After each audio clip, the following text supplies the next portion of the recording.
Let's go. What is, lad?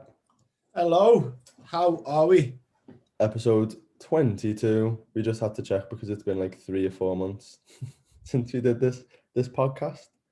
It's been a while. Super excited to get back live. into it. It's to my dog. There he is. Everyone. He wasn't here on the last episode, I don't think. He's so big now. He's a fucking horse. We still need to introduce him to Bear. Yeah, we still do, don't we? We do. Not today, because it's absolutely pouring down outside. No. I got caught in the rain this morning, hitting my steps. Nice. Very excited to get actually back into this. We just haven't done it at all. But now I feel we've said this before. I think this is by far my favorite form of producing content. Yeah, it's just Just and it's enjoyable, and we just chat rubbish. What's also amazing is when you go back and listen to it, you can pull bits of content for Instagram. Yeah, yeah. You can make the life out of it and just repurpose it for everything. Yeah.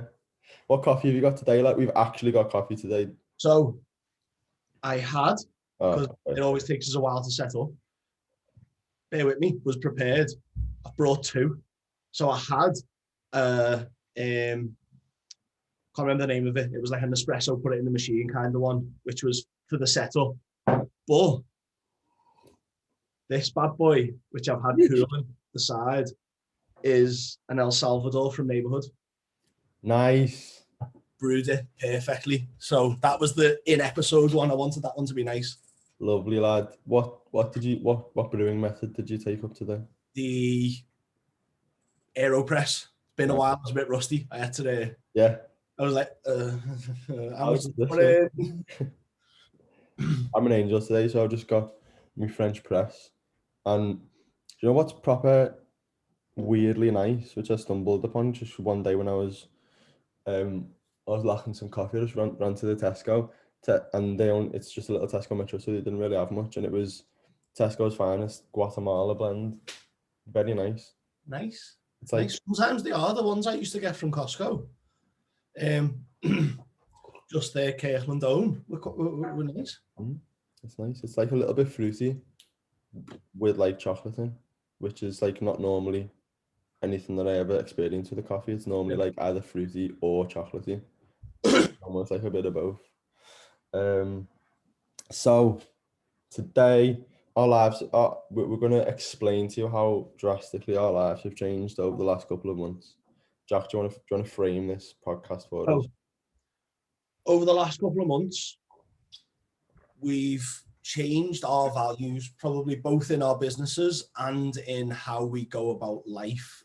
Mm-hmm. And that has had a big knock-on effect on how we both feel and how well we're doing in life. Not necessarily like show off, oh my God, we're making loads of money, but we're just really happy. Businesses are going well and we're happy in what we do. It wasn't like that because our values weren't really aligned with what we were doing. So things probably for both of us weren't really in life and in work meshing together and flowing as well as they could. We realigned our values and that has had a big impact on our lives. And so we're going to talk you through today what it struggling with. Hopefully yous listening can relate to some of the struggles that we've had and then maybe realize that possibly your values aren't massively aligned with what you're doing. And you can then use the skills that we tell you about today that we've used, realign your values to live a more fulfilling life. So hopefully you get a lot of value from today's episode.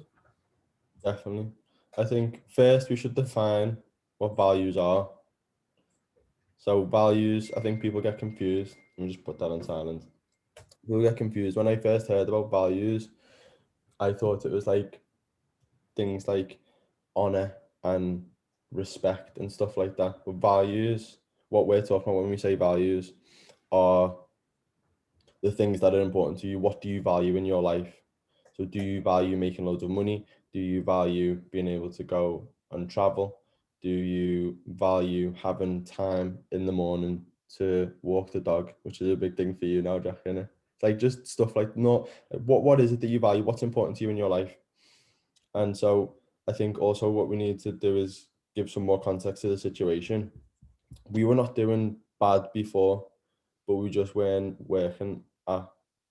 we weren't living at our capacity. We weren't experiencing everything that we could be experiencing. That makes it, we were doing fine. DeMartini. I'm going to reference Dr. DeMartini. Yeah. We weren't living our true selves. Yeah, that's the best way to say it. I couldn't find the words then. That's a great way to say it. We were doing fine. We were making decent money. We were doing good. Like everything was just fine.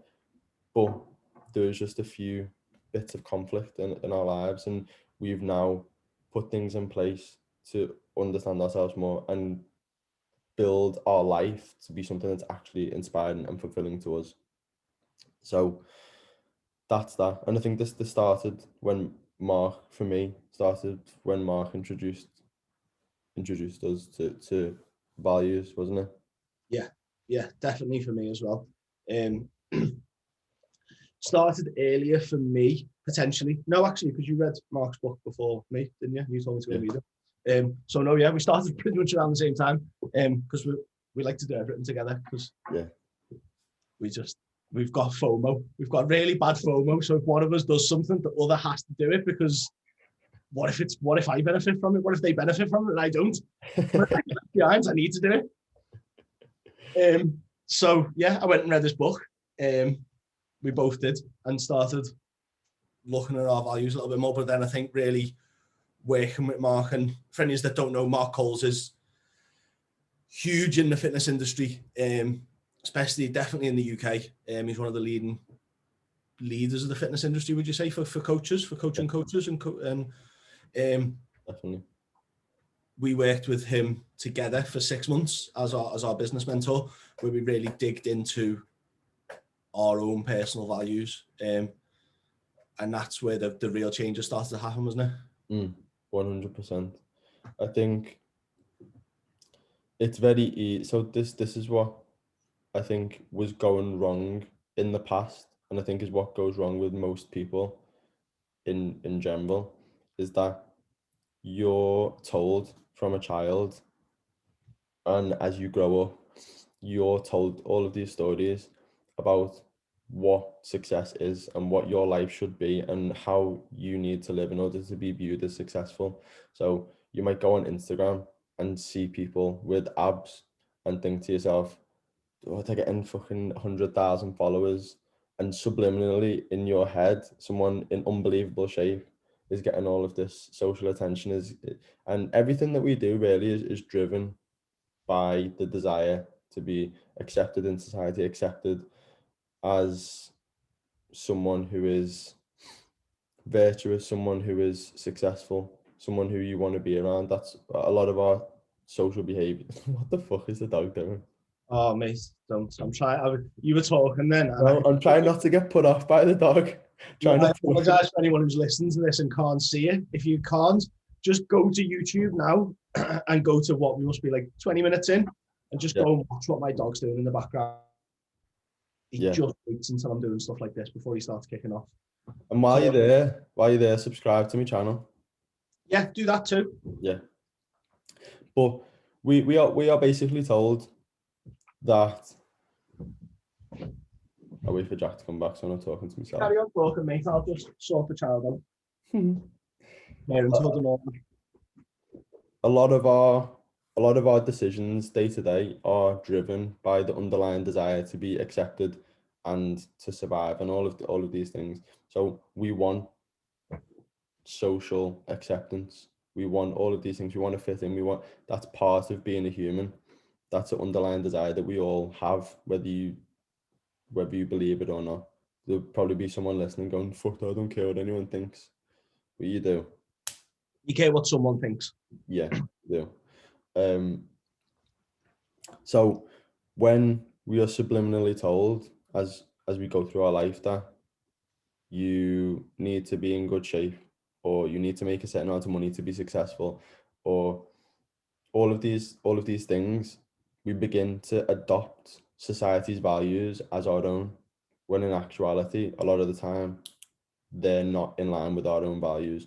So the classic example of go to school, go to uni, get a 9 to 5 and work there until you're 60, buy a house at this age, get married at this age, have kids at this age, retire at this age. It's like your life is planned out already, without, you've got absolutely almost no say in what happens unless you're conscious of what's actually going on. Otherwise, you can just very easily fall into this trap of a life that society's laid out for you that you actually don't want, is not inspiring to you at all, and you'll move through your life ticking off these checklists, ticking off these boxes, and for the whole of it not feel inspired and almost just be living someone else's life that means fuck all to you.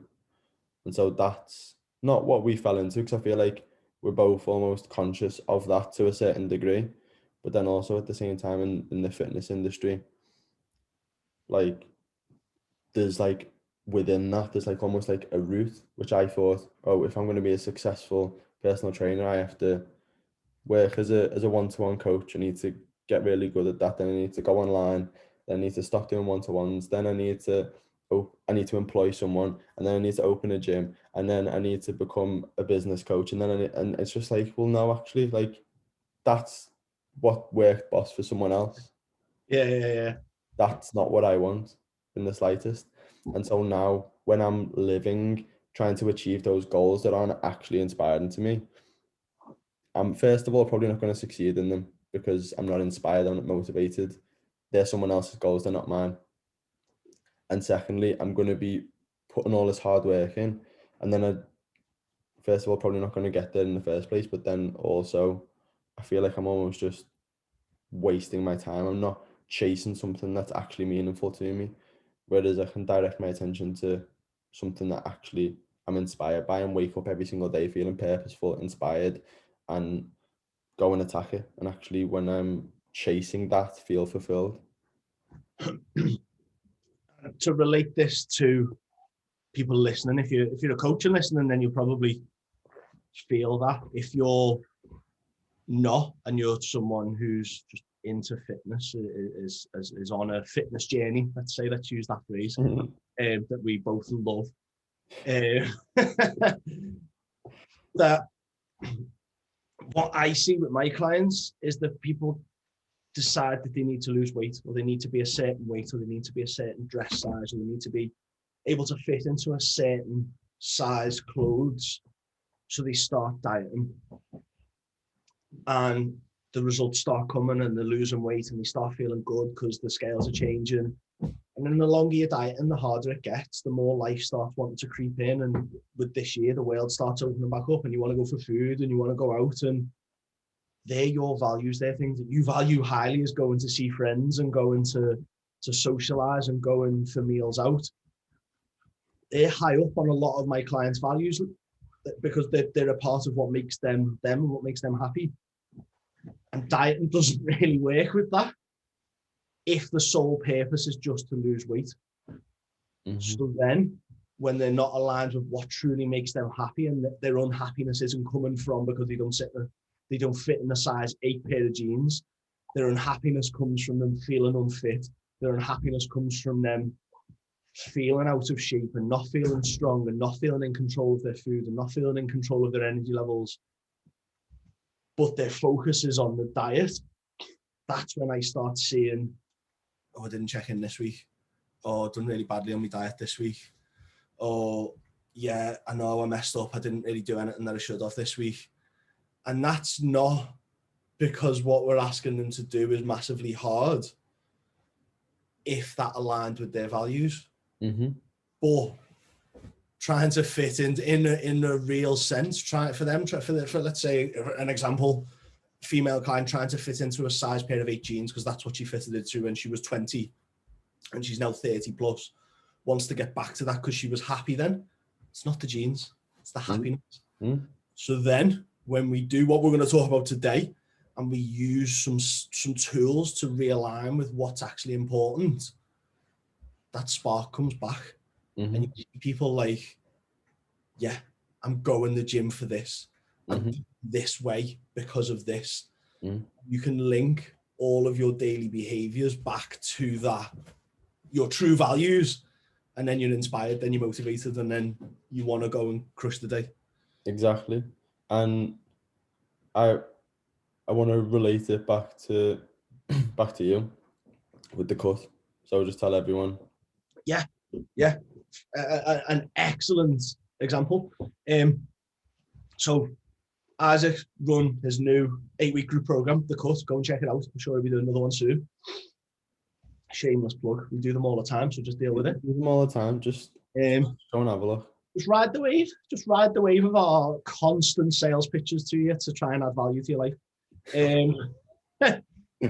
So, done this 8-week cut. It was the first one, and we were both dead excited about it because I'd been along for the ride as he was creating this 8-week cut, and it sounded amazing. And I'd almost got sucked into you talking about it and you putting it together, and me like knowing what you were going to do on it. And I was like, this is boss. This is going to be really good. People are going to absolutely love this. And the first one's gone really well. You had a ton of people sign up to it. And I was like, yeah, let's do it. I'm getting involved. I've done cuts before. I was ready for a photo shoot before. Let's go and let's get involved. And I got like 4 weeks in and I just dropped off because for the first 4 weeks, I was battling against my own needs and wants and my own head that I didn't really want to be on a massively strict diet. The training was great because the training got me back into a routine of like, I was speaking about this on my live the other night. I was going to the gym to maintain the habit. And because my values had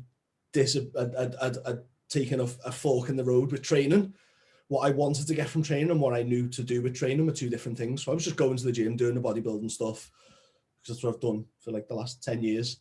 Yeah. But I was just ticking the box. I train 4 days a week. This is what I train, go and train it. But then if I had a bad session, I'd just be like, let's just leave. Doesn't really matter. What's the end goal? There's no purpose. And I'd leave. And I was doing that with the cut. That I was like, yeah, I know this is the goal. The goal is to get as lean as possible in 8 weeks. This is what is necessary to do that. It needs to be a very strict routine. It needs to be very strict food, very strict sleep, very strict training. But in reality, for me, I don't want that. I knew what was coming at that 8-week point. I knew what was coming at week 6 and week 7 and week 8. The low energy, the need to really dig in and get the cardio done and push yourself to a horrible place for a physical look. And that just doesn't align with my values anymore. Like I've been there and I've had that physical look. Great. Yeah, it looks boss on a photo. Internally, none of the times that I've looked like that have I ever felt great on the inside. Because realistically, you can't have both. Yeah. You can't you can feel great about having got to that point. Yeah. You can feel good that you've gone, I'm a machine. I mentally pushed myself to some very dark places and got my body into this incredible condition. And I think that's where the buzz comes from. Yeah, definitely. When you do it, isn't it? Yeah. Like I can beat my own mind. I can push myself to the dark place. Yeah. But then when you take a step back from that and you actually think of how you feel on the day or the week leading up to or the week leading after it, you don't feel good. No. Like you are tired, you're grumpy, you've got headaches, you just want to sleep all the time. And I've done it. Yeah. And I've done it and I got the photos and it's great. And now that just doesn't align with my values when it comes to training and my physical health. And so rather than waste Isaac's time and turn up to a group every week and be like, yeah, didn't do that, didn't do this, didn't do that, and just be an absolute pain in the hole for him like I was last time, but we got some good results last time we done it. I'm just a bad client. Let's just put it that way. I just stepped back and then I messaged them. I think I seen you in the gym, didn't I? It's just not what I'm after. And so my values, that was great because that was like the nail in the coffin for me, which made me go, right, okay, if that's not what you do now, what do you do? And on week 4, And I remember it was week 4 of the cut, coming up to the check-in, and I was like, this isn't what I do now. And I remember sitting and I wrote out a training program, and I was like, what do I want? Why do I go to the gym? What is the purpose? What is the outcome? What am I trying to get from this, rather than just going and moving things from A to B? Yeah. And so I went and done that, wrote a new training program, and moved gyms, and got really excited about going to train. Like really excited, like a kid at Christmas, like new gym, new training program. Yeah. And I haven't had that buzz in months. And that's the buzz that we're almost, I feel like I can't speak for you, but I'm waking up with that buzz again every single day, because we're actually creating our life that's inspiring to us, that's in line with our values. So I think I want to touch on, I actually sent an email about this a few weeks ago. I want to touch on, like, people probably from the outside would look at you giving up the cut on week 4 and be like, what the fuck, why do you do that, little bitch? Yeah, I am certain that there are people in the like bodybuilding world, in our close community, that would go, you're just fucking lazy. It's not lazy. It's not lazy. It's a fucking great decision for you in your life. Like, even so, again, you just said you changed gym. You obviously, for anyone who doesn't know, you previously trained in Prophecy, now is going to start training JD. JD is obviously subpar in comparison to Prophecy, but for you now, so on the surface, you'd be like, why have you left Prophecy to go and train in JD? It's full of muppets. The machines isn't as good. Machines aren't as good. Sorry. And then you could look at it and like and be a bit confused, but actually, what's now more important to you is not wasting 2 hours of your day driving to and from Prophecy, because you want to work on your business, you want to spend time with the dog, you want to have more downtime, you want to do other things which are more in line with your values, rather than driving to the gym because it's not so important to you anymore. And that's completely fine. So now, instead of you forcing yourself to drive to Prophecy every day, being fuming, getting to the gym and being like, oh, fucking hell, it took 3 hours out of my day, and being in a bad mood and then going home and it's just ruined your fucking day, you can just go 15 minutes to JD, get a boss session and come home, do everything else in the day that's inspiring to you, and now have just a fucking boss day. Whereas on the surface, you'd look and think, well, what the fuck, why has he done that? It's a great decision for you, a tactical decision for you to now create the life that you want. Yeah, it was, and it wasn't something that I just, like the equipment in Prophecy, without going further afield or to a different country, it's some of the best kit around. But I'm not trying to like, well, I need my lats to grow, so I need a fantastic Panatta pull down that really engages my like lower lat fibers, so that I can build up the lower parts of my lat that are lagging. Now I'm like, right, well, I want to feel stronger, I want to feel faster, I want to have a lower heart rate, lower both working and resting heart rate.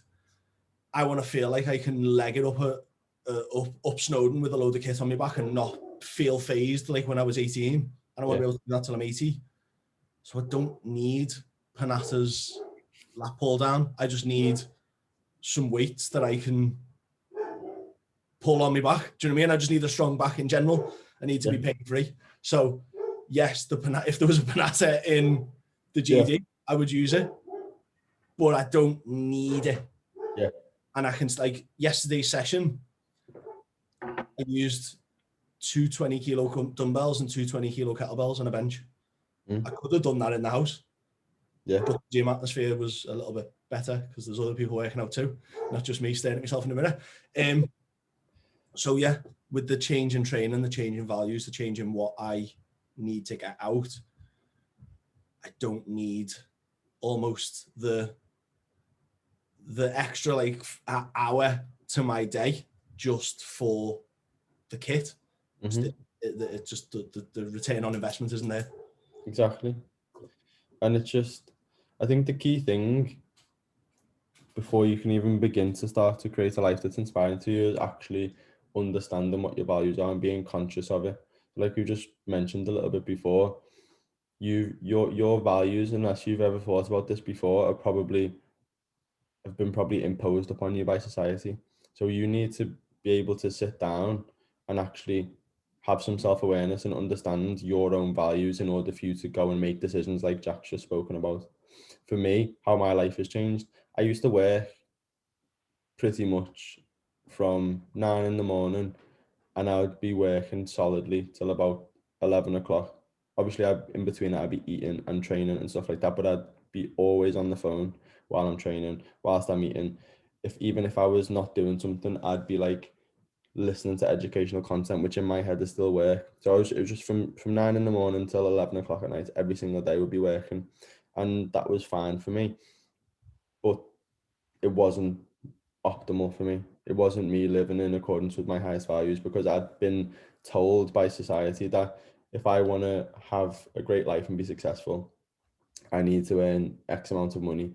And so that means I have to work this hard every single day to be able to just grind every single day to be able to get that much money. Whereas now, I'm still obviously working hard, but I'm also prioritizing time to read in the morning, time to meditate, time to go for a walk, time to see my bird, time to just actually do other things which are inspiring to me. And so I'm waking up every day actually excited for the day, rather than thinking, oh, fucking hell, looking at me diary, being like, oh my God, it's going to be the heaviest day in my life. Yeah. Every single day. I'm actually waking up excited to attack the day and feeling like I'm enjoying the process. And actually, what's probably mad is that less time spent working, I'm more productive in that time. So I'm actually doing better with business, which is another benefit. I'm actually enjoying my life, waking up feeling purposeful, because I identified that one of the things which was holding me back was that I was living in accordance with society's values and not mine. And not actually that I asked about money. I actually couldn't even give a fuck, to be honest. And because I held that so highly, but it actually wasn't important to me in the slightest, I was creating my life around making money when I didn't care about it. I think, touching on what you just said there, do you remember when I was getting the dog and Mark said, you're going to have to get really tight with your schedule. Like, you are going to have to be so productive in those hours. And I done the same thing, obviously not through choice, because I chose to get the dog. But a large portion of my day now is dog needs walking, dog needs feeding, dog needs playing with, dog needs telling, I've got to go and get the dog. And so I've lost a chunk of hours in the day, but I'm still getting the same work done. And you've done the exact same, because you just like, rather than going, I'm going to wait till 11 o'clock tonight, so it's fine. I've got another 3 hours to knock that out. I'll do that again. And then you may be like, right, I'll go and do some stuff on social media. And then that takes a little bit longer than it would. Yeah. You're writing an email and you go, oh, just go make a coffee. Yeah. Whereas if I'm like, now I'm like, right, I start work about 10, once we get back with the dog, depending on whether he's seen his friends in the park or not. And I want to finish work by 8:30. And then have tea, watch an episode of something on Netflix and switch your brain off and go to bed. Yeah. So my day is like, right, well, I've got to finish by 8:30. This needs done. Yeah. And then I'm like, right, I need to get back. Mm-hmm. It's getting past that time. I need to get back. Whereas I would just wake up in the morning and go, oh, I'll have a little coffee. Oh, I'll have a little read. I'll start work. I've got ages. I've got like 12 hours. It'll be fine. I'll get it all done. Yeah. Now, right, I've got 6 hours to smash all this out. Let's go. Yeah. Just let's fucking attack it. There's that sense of urgency. Yeah. But also that sense of urgency, I think that the fact that I think that's a procrastination issue, when we've just got too much time and there's no time schedule on something. That's just, it is what it is. That's a different topic. But then when you pair that with the excitement that we now have because we're living in accordance with our values, it's just a recipe for absolute unbelievable productiveness, because you're actually excited to go and attack it. Like if you don't want to write an email, it's going to take you 2 hours. Whereas if you have an idea and you see something on Instagram and you're fucking fuming about it, or you're having a conversation with Rach about something and it sparks an idea, you'd be like, yeah, sick, that, and then you start writing emails, done in 20 minutes. Yeah. If that. Yeah. Or you could sit there being like, your brain's just dead for 2 hours and nothing's happening. Whereas if you're actually inspired to do something, you're much more productive and you'll be much more successful in it. And that goes for anything in life. So what can people be doing, listening, in order to actually begin to understand about their own values? Gotta send them to Dr. Demartini's site, haven't we? It's probably, Mark touched on it in his book, and there's other books that touch on different values and stuff, but his values determinator, I think Dr. Demartini, Google him, he'll come up. He's big. Has on his website a free values determinator where you go and just answer some questions, and you basically just rank 3 things in different categories of what you think of the most, essentially, isn't it? So like, when you're at work, what are the 3 things that are around you the most? When you wake up in the morning, what are the 3 things you think of the most, and stuff like that. And you essentially just list 3 things about 12 times. There's about 12 different categories, isn't there? 13? There's 13 different categories, and you list 3 things, and they're like your highest valued things in that category. His website, his quiz then goes and calculates it and goes, boom, these are your values. These are the things that you value most in life, and to what extent. And it's a bit of an eye-opener sometimes, isn't it? It's oddly accurate as well. Yeah, definitely. But also, and Dr. Demartini actually says this, is that they change constantly. So what your values are when you first do it might be different next week, might be different next month, might be different tomorrow. And he genuinely says that he revisits his values every single morning, and looks them and writes them down and stuff, and that's part of his journaling, because they do chop and change and stuff. And so that would be step 1. And then stay true to them. I think some people might be surprised at what they see, and you might reject them at first. You might be like, no, it's bullshit. That's not my highest value, but it probably is. Probably is if you answered it the most in all of those questions, and it's the thing you think about the most. Guess what?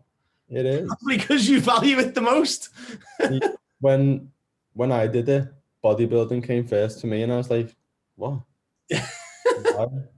As if I thought in my head, that's just like not even. It's just what I do. I'm not bothered about it. It's not like something I think about all the time. It's not. But then actually, when you think about it, I'll never go to bed late. I'll never miss a session. I'll never miss a meal. I'll never. I don't even watch a horror movie because I'm scared it's going to put me into a sympathetic state. And I'm just like, oh yeah, well yeah, it is. Yeah, like we had this exact conversation, didn't we? You were like, I've done my values today, and bodybuilding was at the top, and it's not. And I was like, mate, don't skip a beat, ever, like ever though. Like with everything, it's so much your highest value, you don't even think about it. It's autonomous. That's why I didn't clock it. That's why you didn't think, because you're not thinking about it the most. You're just doing it. You are just living the habits that you've created. So on that, your partner, let's say you're married or you've got kids, and you do this, and they're not number 1. It's not a bad thing. Doesn't mean you're a horrible person. Doesn't mean that you don't value them people in your life. And I think that's really important to understand, because your partner isn't number 1 on your values, that's fine. Like, they're not. They might be, which is great. I mean, there's no right or wrong answer. It doesn't mean you don't care about them people, even if they don't make it to your top 5 values. They're still important to you.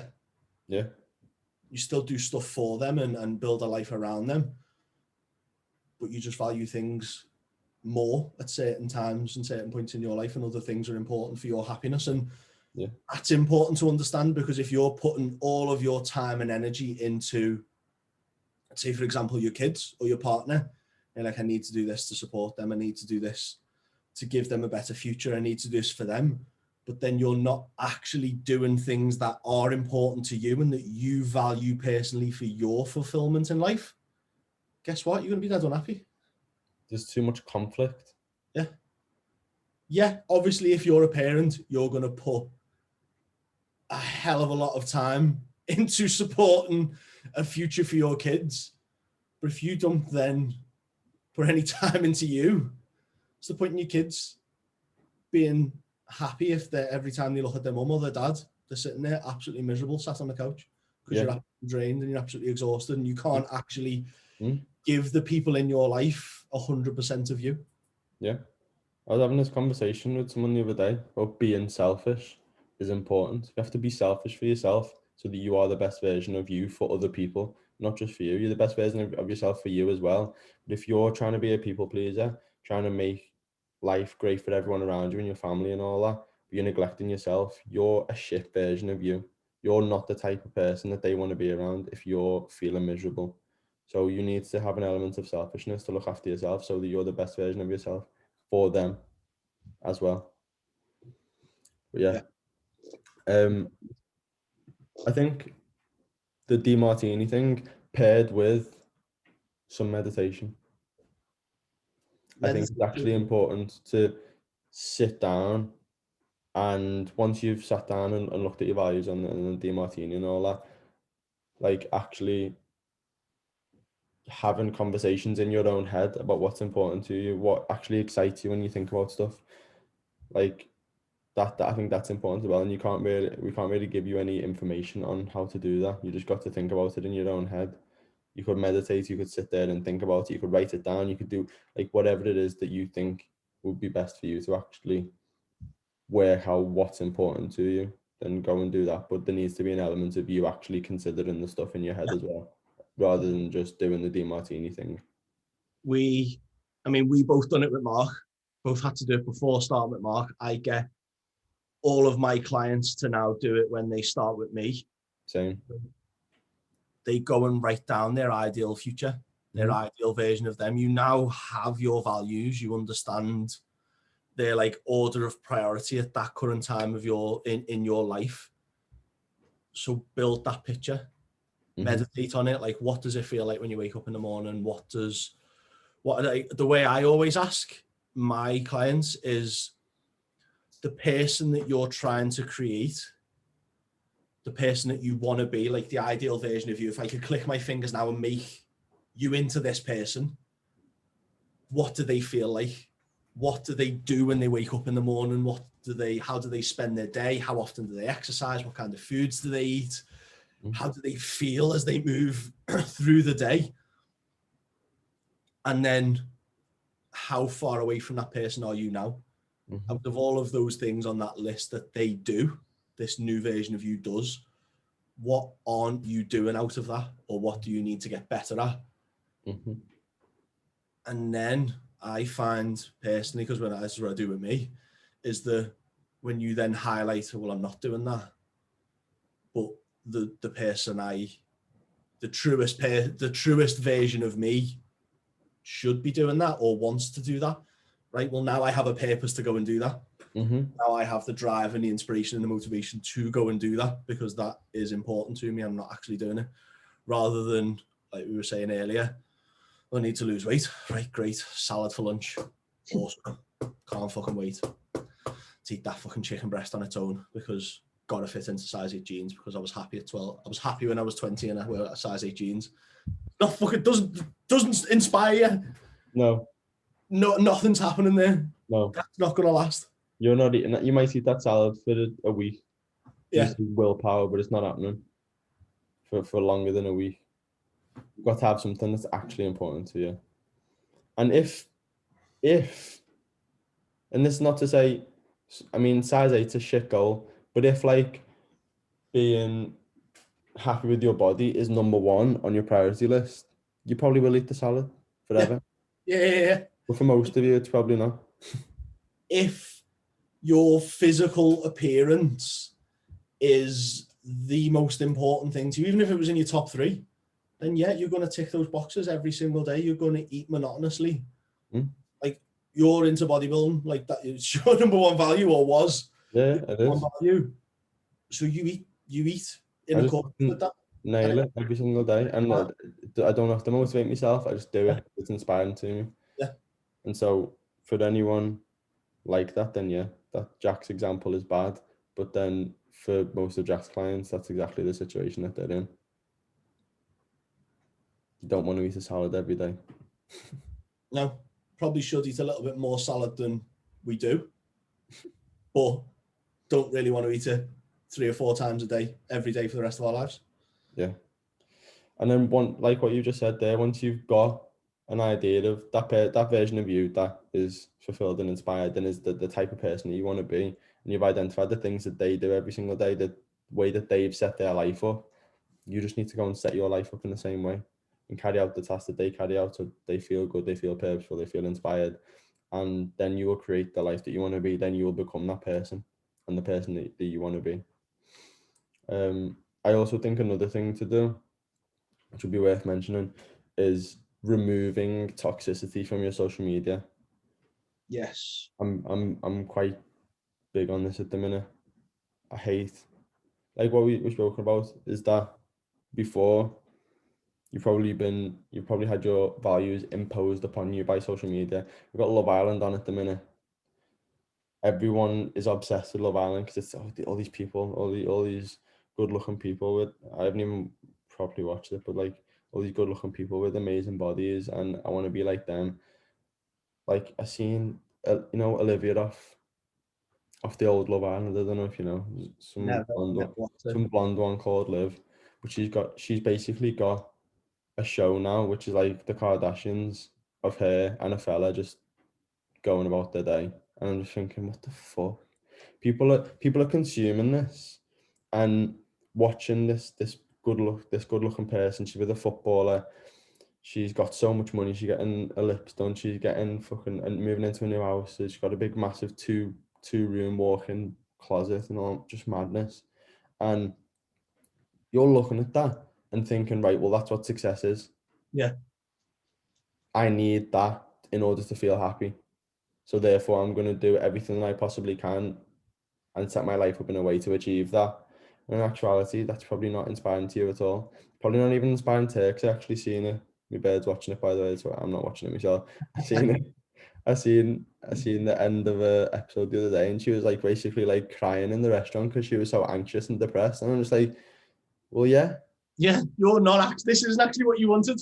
This isn't what you want. You just thought that that's what you wanted. You wanted fame and money, and now you've got it, and you're like your head's kettled because you thought it would change your life, and you still feel like a dickhead.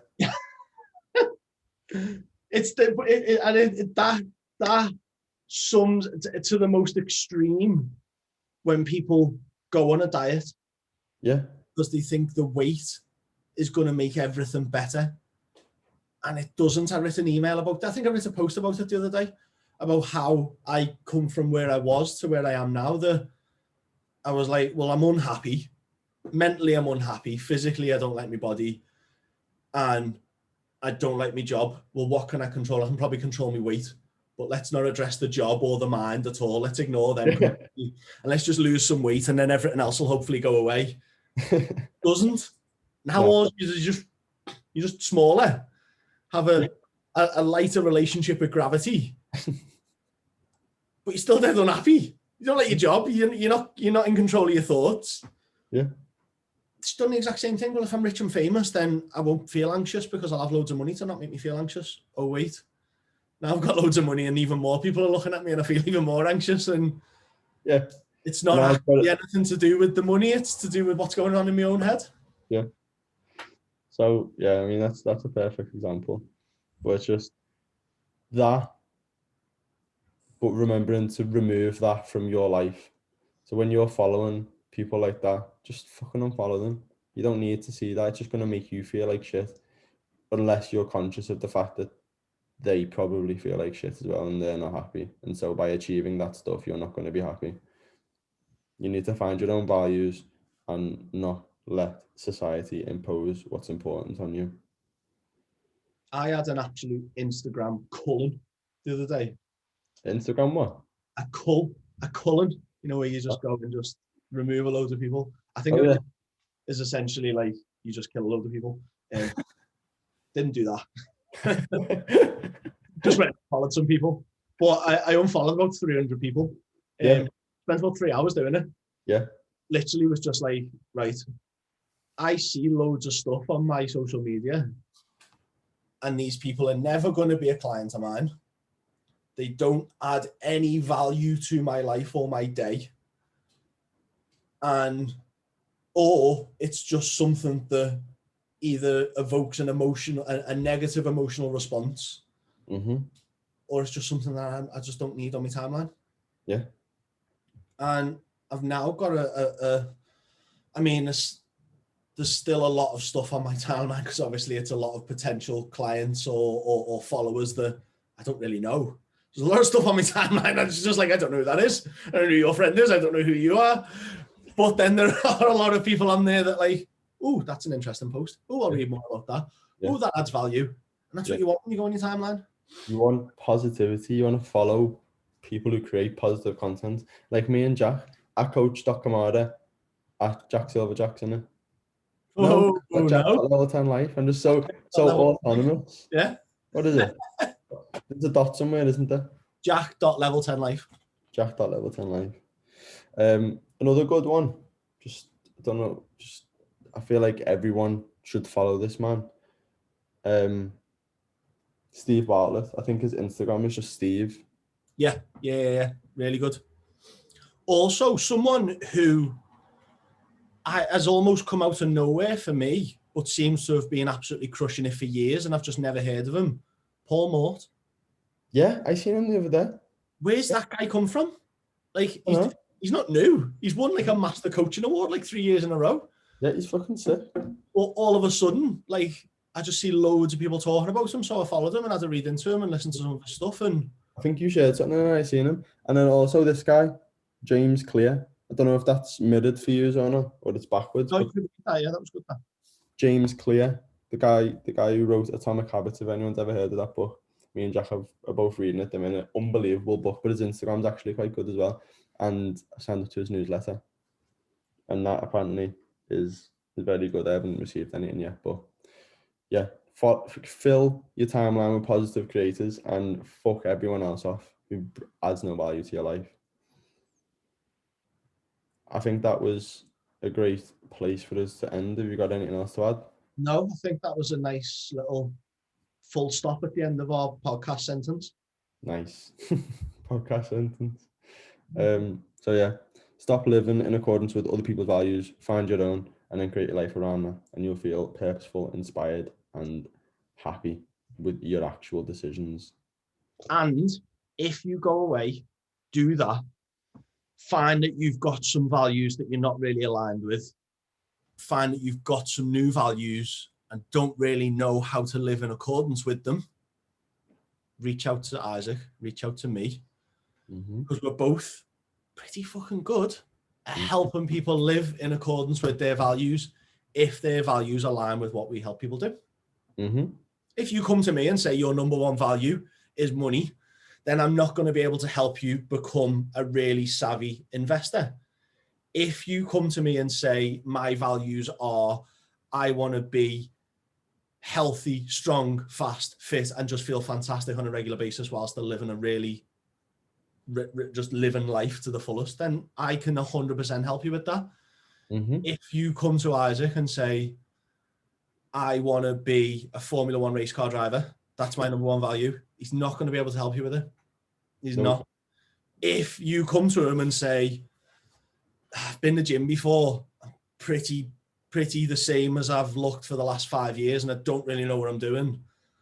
I either want to get in absolutely incredible shape and have absolutely zero body fat, or I want to pack on a stupid amount of muscle in a very short and often suspiciously short amount of time, then go and speak to him, and he'll suspiciously short. Some of your before and afters, the lads that come to you, and it's like, hey lad. So obviously, you all see the posts he puts on social media. Before he does that, we both do this. We come to each other really excited about the client that we've got, and usually comes to me after about 3 weeks with some kid who was about 6 stone wet, and then goes, "Hey, look at this lad. He's been with me for 2.5 weeks. He's put on 16 pounds of muscle." Did you see Adam Baldwin with my clients? I think I posted this transformation the other week. He put on, I think he's put on. I was working with him for 8 weeks, and he put on like 6 kilos, and he was leaner than he started. I was like, what the fuck, mate? I don't know what you feed them. I don't know what magic you are sprinkling into their pre-workout, but it works, and you you change some people's bodies, and it's mental, mate. I love it. Yeah, I love it too, lad. It's fucking fantastic. But yeah, if I can't help you if you want to be a Formula One driver, but if you want to walk around feeling like a fucking animal, feeling confident with better body language, being able to speak with more confidence, being able to command respect when you walk into a room, then I'm the fucking man. So yeah, It's nice. that's that. Thank you all for listening. I enjoyed that episode, and let's actually try and make this more regular. That's like our catchphrase, and we never do. Let's try and make this more regular. See you all in 6 months.